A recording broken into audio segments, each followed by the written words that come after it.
할렐루야. 우리 주님께 감사와 영광의 박수 올려드리겠습니다. 아멘. 자, 우리 옆에 있는 분들이랑 인사하도록 하겠습니다. 주님의 이름으로 축복합니다. 오늘도 참 좋은 날이었습니다. 예수님 안에서 좋은 일이 일어난 줄로 믿습니다. 아멘. 그렇게 믿으시죠? 이제 하루를 마무리할 때 무릎을 꿇고 기도하시는 분들이 얼마나 있는지는 모르겠지만 오늘도 참 좋은 날이었구나, 오늘도 예수님 안에서 좋은 일이 가득했구나, 풍성했구나, 그렇게 느끼고 고백하고 인정하는 우리 모두가 됐으면 좋겠습니다. 할렐루야. 오늘도 변함없이 이렇게 수요 중보 기도에 오신 성도 여러분들을 주님의 이름으로 환영하고 축복합니다. 우리가 함께 말씀을 토대로 해서 또 기도하면서 하나님의 마음 알기를 원합니다. 그래서 오늘 함께 읽어볼 성경 구절이 있죠. 그것은 시편 9편 10절이 되겠습니다. 시편 9편 10절을 한 목소리로 읽어보도록 하겠습니다. 여호와여, 주의 이름을 아는 자는 주를 의지하오리니 이는 주를 찾는 자들을 버리지 아니하심이니이다. 아멘. 자, 저는 방금 읽은 이 시편 9편 10절을 가지고 전심으로 감사하며 찬송하는 이유라는 제목으로 오늘 시편 9편의 일부, 구체적으로는 1절부터 10절까지를 함께 살펴보고 우리가 오늘 어떻게 기도할 것인지를 정해보고 함께 기도하도록 하겠습니다. 그러니 제목을 함께 따라해 주시면 좋겠습니다. 전심으로 감사하며 찬송하는 이유, 전심으로 감사하며 찬송하는 이유. 아멘. 자, 제목에서 눈여겨보셔야 하는 단어가 있습니다. 여러 가지가 있을 수 있겠지만 그 중에 제가 볼 때 제일 중요한 것은 전심으로라는 이 단어입니다. 그리고 전심이라는 것이 마음 전체를 뜻하는 거잖아요. 마음 전체. 온전할 전자에 마음 심자니까. 근데 이것을 또 단계별로 이야기를 하면은 이런 말들도 있습니다. 무심, 전혀 마음이 없는 거죠. 그리고 전심, 모든 마음을 다하는 것이고, 반심은 반 정도 걸쳐놓은 마음을 말합니다. 자, 이러한 말들을 할 때 꼭 항상 적용하는 이야기가 있습니다. 이스라엘의 첫 3대 왕들이 절묘하게 무심, 전심, 반심으로 이어지거든요. 무슨 말이냐 하면 사울 왕은 하나님을 향해서 전혀 무심했습니다. 하나님을 향해서 마음이 없었어요. 이 사람은. 물론 왕이 되기 전에 기름 부음을 받는 그 순간 정도까지는 그래도 두려움도 있었고 용기가 없었기 때문에 하나님을 의지하는 모습을 보여주기도 했지만 전반적으로 그래요. 하나님에 대해서 사울 왕은 무심했다. 그러나 다윗은 어떻습니까? 하나님을 향해서 언제나 전심이었어요. 그의 모든 마음을 다 기울여서 하나님께 나아가려고 애썼던 사람입니다. 죄를 지었던 순간에도 그의 전적인 마음이 하나님께 회개하기 위해서 식음을 전폐하고 침상을 다 눈물과 땀으로 적실 정도로 회개했던 사람이죠. 안타깝게도 솔로몬은 아버지 다윗처럼 마음을 다해서 하나님을 섬기지 못했고 용두삼이죠. 용두삼이.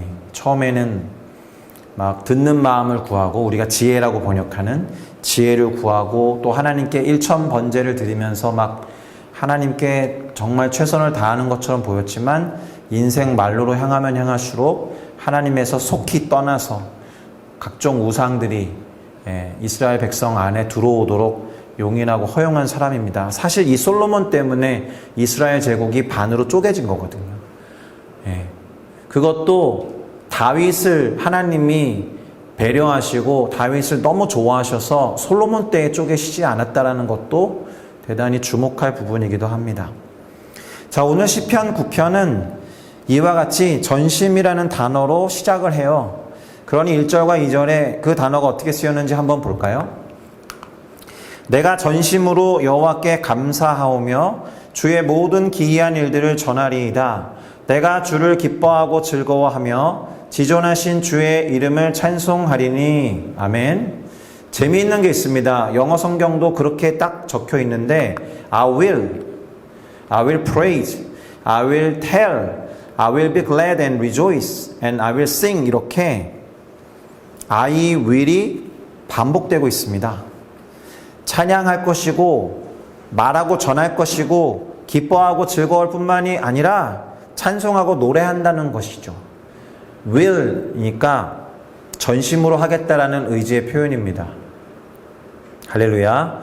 의지를 담아서 그렇게 할 것을 결단했다라는 뜻이에요. 이 사람이 전심을 다해서 내가 I will praise, I will tell, I will be glad and rejoice, I will sing 이렇게 하기로 한 이유가 있습니다. 자, 그렇게 결단한 이유가 이후 9절, 3절과 4절에 나와 있는데 그것도 한번 보도록 하겠습니다. 내 원수들이 물러갈 때에 주 앞에서 넘어져 망한민이이다. 주께서 나의 의와 송사를 변호하셨으며 보좌에 앉으셔서 의롭게 심판하셨나이다. 자신이 원수들 때문에 힘들었는데 원수들이 물러가는 것도 감사하고 좋은 일이지만 심지어 물러가는 동안에도 넘어져서 망했다라는 거예요. 그리고 주께서 나의 의로움과 나의 어떤 호소에 대해서 기꺼이 내 편이 되셔서 변호하셨고 심판자, 곧 재판장의 자리에 앉으셔서 의롭게 심판하셨기 때문에 I will sing, I will be glad and rejoice, I will praise, I will tell 이렇게 하겠다라는 거예요. 한마디로 하나님이 모든 것들을 의롭게 심판하셨기 때문에 이러한 하나님을 나는 경험했고 알고 깨달았기 때문에 I will 하겠다라는 것입니다. 전심으로 예외됨이 없이. 자, 말하는 입으로 다른 것 하지 않고 하나님의 일하심을 말하겠다는 거예요. 다른 말 하지 않고. I will sing 하겠다는 거예요. 전심으로 다른 노래 부르지 않고 하나님이 어떻게 일하셨는지를 노래하겠다라는 거예요. 왜냐하면 이 경험이 이 사람에게 대단히 중요했기 때문입니다. 대단히 절박한 경험을 했기 때문에 그래요. 그러니 이렇게 하나님을 알고 경험한 사람은 이 사람처럼 그렇게 전심으로 감사하며 찬양할 수 있는 것입니다. 믿으십니까? 안 믿으시는군요. 예, 그럼 조금 더 정확하게 이 시편을 기록한 사람, 또 이 시편을 노래하는 사람이 어떤 하나님을 경험했는지 그 이후의 구절을 살펴볼 텐데 엑기스만 보면 9절이 될 거예요. 9절이 뭐라고 기록하고 있느냐? 여호와는 압제를 당하는 자의 요새시요 환난 때의 요새이시로다. 아멘. 압제를 당하는 사람의 요새가 되시는 하나님을 경험한 거죠. 이 사람이 실제로 어떤 압제를 당했는지는 알 수 없지만 어쨌든 내가 압제를 당하는 가운데에서 보호해 주시는 요새와 같은 하나님을 경험한 겁니다. 피할 곳이 없을 때 피할 바위가 되신 것이고 피할 곳이 없을 때 방패가 되시고 산성과 요새가 되셨다라는 말입니다. 이렇게 이 사람이 하나님에 대해서 경험한 그 새로운 체험 때문에 새로운 경험 때문에 어떻게 하게 되느냐? 하나님에 대한 그 새로운 경험이 앞으로 어떻게 하겠다라고 하는 새로운 결단을 이끌어냈다라는 거예요. 그래서 아까 초반에 I will로 시작되는 걸 계속 나열한 거 아닙니까? 그 경험 때문에 I will praise 하겠다라고 결단한 겁니다. 그 경험 때문에 I will tell 하겠다라고 결단한 거예요. 그 경험 때문에 I will be glad and rejoice 하겠다라고 결단한 겁니다. I will sing 하겠다라고 결단한 거예요. 반복되는 I will 이것이 의로운 재판장이 되시는 하나님을 체험했기 때문에 내가 억눌려 있을 때 내 피할 방패와 요새가 되셨다는 것을 경험했기 때문에 전심으로 그렇게 하겠다라고 결단한 겁니다. 믿으십니까?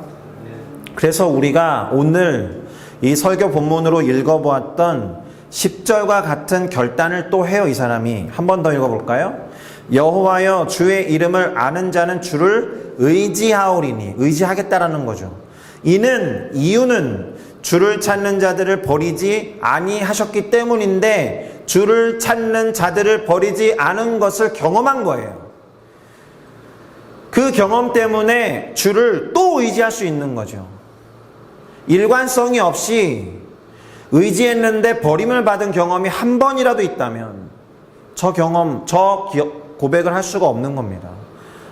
이때는 이때는 버리지 아니하셨다가 이때는 버리시는 경험이 막 들쑥날쑥 거리면 일관성이 떨어지기 때문에 안정감을 형성하지 못하거든요.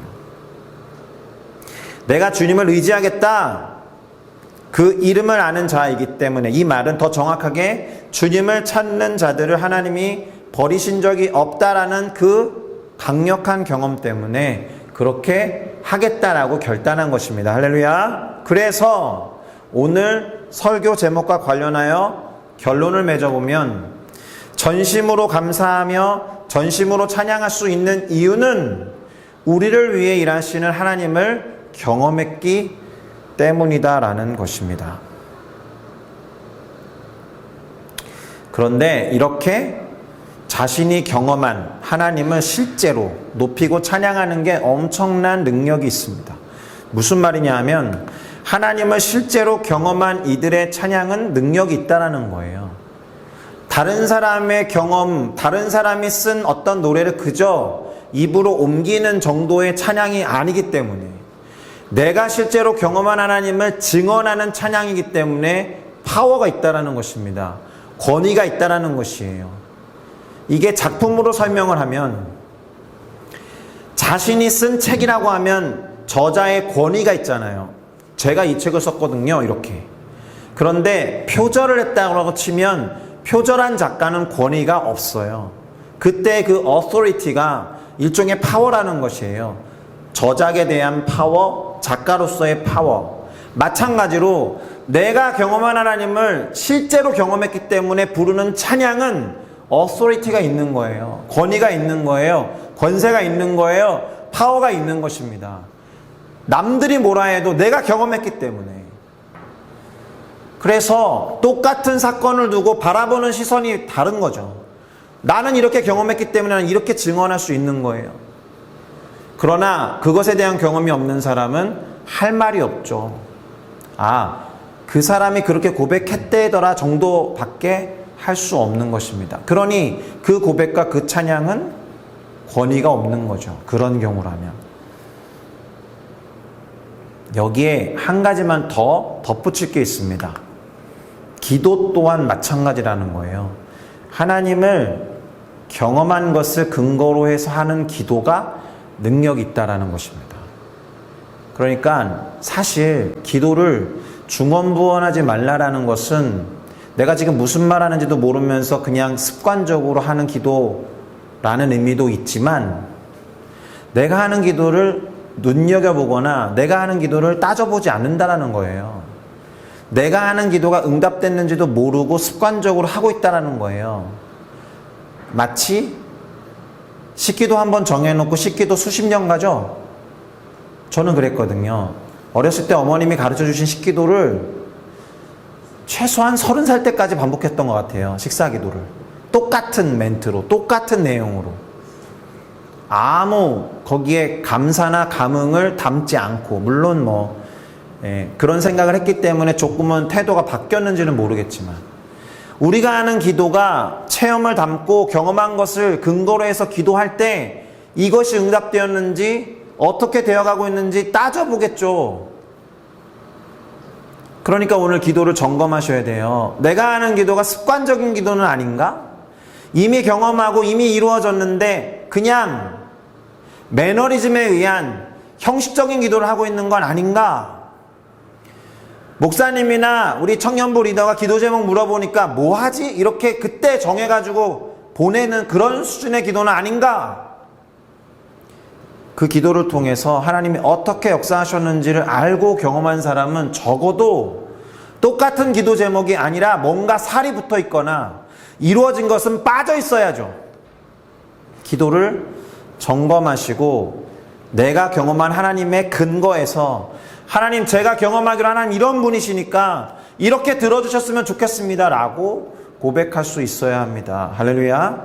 그리고 이 경험에는 실생활에서 만나는 직접적인 경험도 포함되지만, 말씀 곧 하나님의 성경을 읽으면서 그 성경에 등장하는 다른 이들의 간접적인 경험도 포함된다는 것을 기억하시고, 또는 하나님이 당신을 직접 계시하신 내용들, 성경에 기록되어 있는 나는 이런 존재야 라고 말씀하신 그 하나님의 기초에서, 말씀의 기초에서, 성경 구절에 근거해서 기도를 결단하셔야 된다는 것입니다. 할렐루야. 그러니 실생활에서 경험한 하나님의 속성과 성품에 근거할 뿐만이 아니라 말씀을 읽어나가고 말씀 속에서 깨달았던 하나님의 속성과 성품에 근거해서, 또는 하나님이 그런 상황에서 이렇게 일하셨습니다라는 내용과 결과물을 가지고 하나님 그렇게 일해주세요라고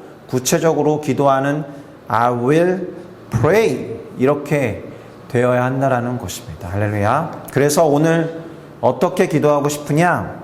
첫째는 경험한 하나님을 높이고 찬양하며 감사하는 기도를 하고 싶어요.